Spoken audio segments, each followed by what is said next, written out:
अस्सलाम वालेकुम प्यारे बच्चों, इशू टीवी में खुश आमदीद।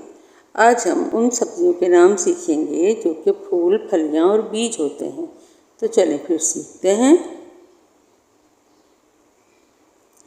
फूल गोभी, कॉलीफ्लावर। फूल गोभी, कॉलीफ्लावर।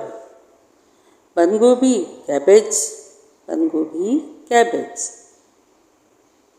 शाह गोभी, ब्रोकली। शाह गोभी, ब्रोकली। मटर, पीज। मटर, पीज। सेमफली, लाइमा बीन्स।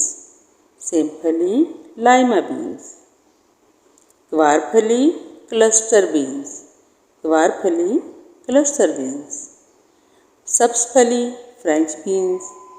सब्जफली, फ्रेंच बीन्स। मकई, कॉर्न। आपने पॉपकॉर्न तो खाए होंगे, वो इसी मकई से बनते हैं और इसे हम सब्जियों की तरह पका कर भी खाते हैं। खुम्बी यानी मशरूम।